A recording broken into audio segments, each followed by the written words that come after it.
Burlington, Ontario's Victoria Mboko will be looking to extend her remarkable wild card run at the National Bank Open tonight. The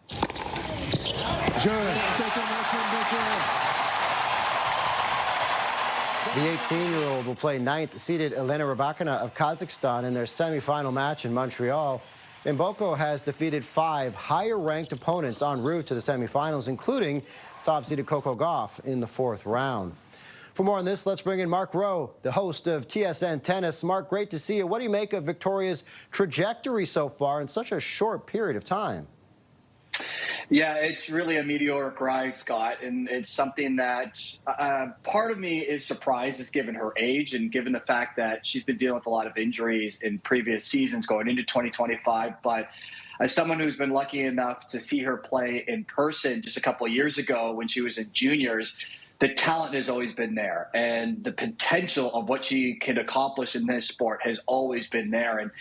And talking to coaches and getting their analysis on who Vicky Mboko is as a tennis player, you hear potential is limitless, and the fact that she has weapons to really win the big tournaments, and whether or not she can do it as an 18-year-old or as a 24-year-old, that's up to her. And I think the biggest reason why she's having the success she has had so far as a teenager is just her composure, the team that's around her, her family, her coaches, who have done a phenomenal job. And I was very impressed. You mentioned the win over Coco Gauff, right, which is obviously a great accomplishment.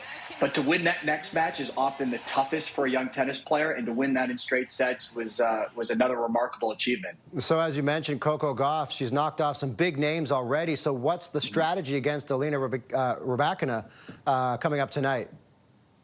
You know, I think it's to play her game, and she can look to another Canadian in Leylah Annie Fernandez, who just beat Rybakina in Washington. And in that match, Rybakina, she had that thing under control. She was up a set. She was up a break. She was serving for the match. And Fernandez just kept pushing and pushing and pushing and really extended the match. And Rybakina is a player who has a ton of skill. She won Wimbledon a couple of years ago, but sometimes she can be her own worst enemy. And if Mboko can just keep pushing her, maybe she can instill some frustration in her opponent.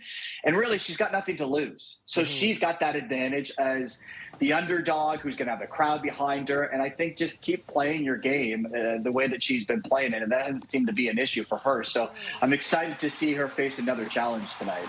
All right, Mark, very quickly, just a short amount of time left, but you said you've obviously seen her play in person, even from a young age. How will she do continuing to win with home court advantage? Well, I think that she's going to do well. I think regardless if she wins or loses tonight, I think that she's going to put on a show. She's going to show off her skill. And I'm not only excited to see what she does tonight, she will be in the U.S. Open a couple of weeks ago, the year's final major. She doesn't have to go through a qualifying. She's going to have a lot of attention around her, and she has shown that she can handle the attention at a young age. All right, looking forward to watching tonight. Mark Roe is the host of TSN Tennis. Mark, thanks so much for your time. My pleasure.